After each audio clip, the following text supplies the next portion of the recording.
வணக்கம். வணக்கம் வணக்கம். ரம்மியமான ஒரு ஆலமரம். ஆமாம், ஆலமர விழுதுகள் ஆலமரத்தின் அடையாளம். இத்தனை மரங்கள் இருந்தாலும் இந்த ஆலமர விழுதுகளில் அப்படியே ஆடி கழித்த நாட்கள் ஞாபகத்துக்கு வரதான் செய்யுது. உங்களுக்கு ஆலமரத்தை பார்த்தோன்னே மற்ற ஆலமரங்கள் ஞாபகம் வந்த மாதிரி. ஆமாம், எனக்கு ஒரு புளிய மரம் ஞாபகம். நீங்கள் முந்தைய ஒரு காணொலியில் பட்டப்பகலில் இரவோட நளினங்களை பற்றி பேசுனீங்க. இப்போ ஆலமர நிழலில் புளிய மரத்தை பற்றி பேச போறீங்க. எனக்கு ஒரு வினோத பழக்கம் என்னன்னா, ஒரு 2 மணி வெயிலுக்கு, ஏதாவது விடுமுறை நாட்கள்ல என்னோட பூர்வீக ஊர்ல இருக்கிற அந்த புளிய மரத்தை போய் பாக்குறது ஒரு பெரிய சந்தோஷமா இருக்கும். என்னன்னா, அந்த புளிய மரத்துக்கு போற பாதை ஒரு ஒற்றையடி பாதை. அந்த ஒற்றையடி பாதை எப்படின்னா, அந்த சாலையில் இருந்து அப்பந்தான் அந்த ஒற்றையடி பாதை கிளம்பும். ஓஹோ, கிளம்பி கொஞ்ச நேரத்துல ஒரு நீரோடைக்குள்ள விழுந்துரும். திரும்ப அந்த நீரோடையை கடந்து அந்த ஒற்றையடி பாதை போகுதுன்னா உடனே ஒரு திரும்பும். அதுக்கு பிறகு ஒரு பூவரசு மரம் இருக்குன்னா அதுல ஒரு இடி. நம்ம அதுல போகும்போது நம்மளும் அந்த பூவரசு மரத்தை ஒரு தட்டி தடவி அதுக்கு பிறகுதான் கிளம்பி போனோம். இந்த குட்டியான சேட்டை பண்ணிட்டே போகும்ல, ஆமா, அதே மாதிரி அது ஒரு சேட்டை பண்ற ஒற்றையடி பாதை. அங்க அப்படி கடந்து போய் அந்த மரத்தை பார்க்கும்போது, மரம் நமக்கு உடமையாக இருந்தாலும் இந்த எல்லா மரங்களுக்குமே முதல் விளைச்சல் இது அது நிழல் தானே. அந்த நிழல்ல நின்று நம்ம பார்த்துட்டு இருக்கும்போது நம்ம அந்த மரத்துல ஒரு காகம் உட்கார்ந்துருக்கிறதையோ இல்லாட்ட ஒரு பறவை உட்கார்ந்துருக்கிறதையோ பார்ப்போம். ஆமா, அதுகிட்ட நம்ம ஒரு பேச்சு பேசலாம். இப்படி நாங்க இந்த மாதிரி இந்த 2 மணி வெயிலுக்கா வரம்போது சரி, யாராவது தூரத்துல இருந்து பார்த்துட்டு எப்போவாவது ஒரு 10 நாள் கழிச்சோ 20 நாள் கழிச்சோ அந்த நேரத்துல அங்க என்ன உனக்கு வேலை அப்படிலாம் கேட்காங்க. ஆமா, ஒன்னிய யாராவது கேட்கலாமா, கேட்க முடியுதா அப்படிங்கும்போது யார நீங்க மரத்தை கேட்கீங்களா, அந்த மரத்துல உள்ள காகத்தை கேக்குறீங்க? அது நம்மள்ட்ட பதில் சொல்லிட்டு ஒரு பதில் சொல்லும். எப்போது மொழியில சொல்லும். ஆமா, எப்படி சொல்லும்னா, உன்னிக்கிட்டு ஒரு பறை பறந்து இங்கேயும் வந்துட்டியா அப்படின்னு சொல்லி ஒரு பறை பறந்து போகும்போதுதான் நமக்கு கேட்பவரை விட்டு நகன்று செல்லுதல். ஆமா, பல நேரம் அந்த கேள்விகளுக்கு பதில் சொல்றதை விட கேள்வி கேட்பவரை கடந்து செல்லுதல் தான் புத்திசாலித்தனம். பறவைகளுக்கு தெரிஞ்சிருக்கு. ஒற்றையடி பாதையை பார்க்கும்போது எனக்கு ஒரு எழுத்து பிரசுரத்துல கழுதை பாதை அப்படின்னே ஒரு புத்தகம் ஒரு 400 பக்கத்துக்கு மேல வெளியாயிருக்கு. சரி, அந்த பேரே எவ்வளவு, அதாவது மறக்க மாட்டுக்கு. அந்த கழுதை பாதைன்னு சொல்லி ஒருத்தன் தமிழ்ல ஒரு புதினத்தை ஒரு 400 பக்கத்துக்கு எழுதுறானேங்கிற ஒரு விஷயம் மறக்க மாட்டுது. அந்த புளியம்பூ இருக்கு தெரியுமா? லெப்போட ஒரு மினியேச்சர் மாதிரியே தோற்றம் இருக்கும். அந்த இதுக்குனே ஒரு பாடலும் இருக்கும் தெரியுமா? புள்ளி போட்ட ரவிக்கக்காரி புளியம்பு சேலக்காரி. அந்த புளிய மரத்தை இதே மாதிரி பழக்க தோஷத்துல ஒரு நாள் பார்க்க போகும்போது ஒரு கரிய உருவம் என்னைய பார்த்து அப்படியே கொஞ்சம் கொஞ்சமா பின்தங்குது. அப்புறம் கிட்ட போகும்போது எப்படியும் பார்த்து தானே செய்யணும், வேற வழி இல்லை. ஆமா, அந்தால அவர் புளியை பிறக்கி ஒரு யூரியா சாக்குல 1/2 சாக்கு நிறைச்சிட்டாரு ஒரு மனிதர். ஆமா, மர்மனா மீன் குழம்புக்கு இந்த புளி கறந்து ஊத்துனா அந்த அளவுக்கு சுவைன உடனே என்னடா பால் கறந்து ஊத்துன மாதிரி புளி கறந்துன்னு ஒரு வார்த்தை அப்பதான் நான் கேள்விப்படுறேன். ஆமா, புளியை கரைச்சும்பாங்க. ஆமா, அவர் கறந்துன்னு. ஓஹோ, சரி. இந்த சொல்லுக்கு பிறகு அப்புறம் மன்னிக்காம இருக்க முடியுமா? நீங்க மன்னிச்சுதான் ஆகணும். நீங்க நல்ல மன்னிக்கிற குணம் கொண்டவர். ஏற்கனவே சொன்னீங்கல்ல, பால் சுரப்பது போல் சுரப்பது பாசுரம் அப்படின்னு. இந்த மாதிரி என் மரத்துல புளிய பறிச்ச பிறகு திரும்ப அந்த பழக்கம் அடர்த்தி ஆயிரும் தெரியுமா? ஆமா, அந்த அவரோட அந்த சொல்லாடல், இந்த ஒரு மனிதர் இப்படிலாம் எடுத்துட்டு போறாருன்னா அவர் ஏற்கனவே தன்னகத்தை அனைத்தையும் கொண்டா எடுத்துட்டு போறாரு.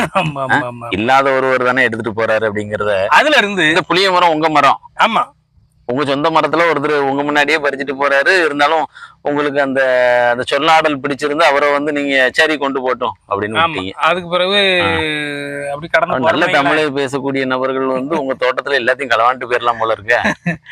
அதுக்கு பிறகு அவரு நமக்கு ரொம்ப பரிச்சயமாகிறாரு. அவரை உற்று பார்த்தாலே நிறைய நீரூற்றுகள் அவர் முகத்திலேயோ அவரை பார்த்தாலே தெரியும். இல்ல, கிடைக்கிற எந்த வேலைக்கும் அவர் போய்கிட்டே இருப்பாரு. ஆனா இந்த கிணறு வெட்டுற வேலைக்கு மட்டும் ரொம்ப விரும்பி பார்க்கக்கூடிய அளவு வெட்டிக்கிட்டே இருக்கும்போது அந்த நீர் சுரக்கிற விஷயத்த அவர் எச்சில் ஊற சொல்லுவார். ஒரு சின்ன சிராய்ப்பில் அந்த நீரானது ஊறி அப்படியே நினைஞ்சு மேல மேல வர்றத ஒரு எச்சில் ஊற சொல்லக்கூடிய ஒரு பழக்கம். அந்த இல்ல அவரு முதல்ல நீங்க சொன்னீங்கல்ல அவரு புளியை திருடுனாருன்னு சொன்னீங்களா, அப்பவே எனக்கு எச்சில் ஊறிட்டு. அவர்கிட்ட கேட்கேன், அதுக்கு பிறகு பழக்கமாயி 5-6 வருஷம் கழிச்சு கேட்கேன், மாமா இத்தனையோ கிணறுகள் தோன்றிய எப்ப மாதிரி இந்த புதையல் மாதிரி ஏதாவது ஒண்ணு உங்களுக்கு கிடைச்சிருக்கா தோன்ற? அவர் வந்து சிரிச்சுட்டு சொல்றாரு, மாப்பிள்ள நாங்க வந்து எதிர்பார்க்கிற புதையலே தண்ணி தானே மாப்பிள்ள. ஆமா ஆமா, தேடக்கூடிய புதையலே வந்து நீராக இருக்கும்போது வேற என்ன வேணும்? இந்த 5 நிலமும் நீரும் மட்டும்தான் வந்து மற்ற புதங்களோட வித்தியாசமா இருக்கும். எப்படின்னா காற்றுன்னா எல்லா பக்கமும் காற்று தான், ஆனா நிலங்கள் மட்டும்தான் அந்தந்த வண்ணங்களும் அந்தந்த வகைகளும் வித்தியாசமா இருக்கும், வேறுபட்டு காணப்படும். தண்ணி அந்த நிலத்தின் சுவை தான். அதான் சொல்லுவாங்க இந்த ஆற்றில் வந்து தண்ணீர் வந்து மிகுந்த சுவையா இருக்கும், இந்த ஆற்றில் அப்படி இருக்காதுன்னு சொல்றது காரணமும் கூட அந்த மண்ணின் சுவை தான். அவர் வீடு எப்பமாவது அவர் ஒத்தையில கஞ்சி குடிச்சுக்கிட்டு இருப்பாரு, அவர்கிட்ட போய் எதுவும் பேசுவோமே அப்படின்னு சொல்லிட்டு வீட்டுக்குள்ள நுழையிறது. அவர் வீடே வந்து அதுல ஒரு இலக்கியம், என்ன பெரிய இலக்கியம்னா, ஒரு காரை பெயர்ந்து விழும் ஒரு சின்ன கட்டடம், அதற்கு பக்கத்துல சாய்ப்பா ஒரு பனையோலை சாய்ப்பு, அதுல இருந்து ஒரு கஞ்சி குடிச்சிட்டு இருக்கும் போதுதான் கருவண்டு வந்து ரீங்கரிச்சுக்கிட்டே போகும். இந்த மாதிரி ஓலை கூரை கொண்டு இல்லை, அதை விட அந்த அந்த அந்த ரீங்காரத்தை நம்ம வந்து அந்த வீடு பேசுறதாக கருதுனா, அந்த பறத்தலின் அந்த அதிர்வுல அந்த பனையோலைக்கு வச்சிருப்பாங்க தெரியுமா, அந்த உளுத்து போன சவுக்கா இருக்கும், அது அதுல இருந்து அந்த மர மஞ்சள் வந்து உதிர்ந்துகிட்டே இருக்கும். ஆமா, இது எப்படி அந்த வீட்டுக்குள்ள மஞ்சளை தூவுற மாதிரி இருக்குன்னு. ஆமா, மர மஞ்சள் வந்து அப்படியே அந்த காற்றுல ஆடி, அதாவது நம்ம சொல்லுவோம்ல எதிர்வினை ஆற்றுது. ஆமா, இது இது போகும்போது அது பேசுது, ஏதோ ஒரு வகையில வந்து தன்னை உதிர்க்கிறது. எல்லாவற்றையும் விட அவர்கிட்ட கவர்ந்த ஒரு விஷயம் என்னன்னா, ஒரு மனுஷிக்கு வந்து தன் உடலெங்கும் சிறகுகளும் இறகுகளும் இருக்குங்கிறத அவரோட ஒரு வார்த்தையை வந்து உணர்த்திடும். எங்க இருந்தாவது போயிட்டு வரும்போது என் பேரை சொல்லி கூப்பிட்டு, எப்ப இவ்வளவு என் வீட்டுக்காரி எங்கேயா பாத்தியாப்பா அப்படிம்பாரு. ஓஹோ, ஆமா, அந்த வீட்டுக்காரம்மா அந்த அக்காவோட இயல்பு என்ன தெரியுமா, அந்த ஊரின் 4 திசைகளிலும் ஏதாவது ஒரு பரப்பு வெட்ட, இல்லாட்டி ஏதாவது ஒரு களை எடுக்க, இல்லாட்டி ஏதாவது வந்து அந்த விவசாயம் சார்ந்த வேலைகளுக்கோ, இல்லாட்டி ஏதாவது இன்னொரு பக்கத்து ஒரு நிகழ்வை விசாரிக்கிறதுக்கு கூட வழித்துணையாகவோ, இப்படி எதையாவது அப்பெல்லாம் வந்து இந்த செல்பேசி இல்லாத பயணித்தல். அதான் நீங்க வந்து என்ன சொல்றீங்கன்னா பறத்தல். ஆமா, என்ன பறத்தல் ஏன் சொல்றேன்னா, இப்ப இவ்வளவு நேரத்துக்கு உங்க வீட்டம்மாவும் எங்க வீட்டம்மாவும் எங்க இருப்பாங்கன்னு நமக்கு துல்லியமா தெரியும். ஆனா இந்த அந்த பிரபஞ்ச வெளியில எங்க இருப்பாங்கன்னு தெரியாம இப்படி ஒரு கேள்வியை கேட்கும் போகும்போதே இப்ப நமக்கு தோணுது, அது அப்ப எவ்வளவு சிறகு முளைத்த ஒரு பெண்ணின் இதா இருக்கும் அப்படி. ஆமா ஆமா, அதாவது ஒரு பெண்ணுக்கு சிறகை கொடுப்பது அப்படிங்கறத நீங்க அந்த மனிதர் அந்த அவரோட மனைவிக்கு கொடுத்த சுதந்திரத்தை சொல்றீங்க.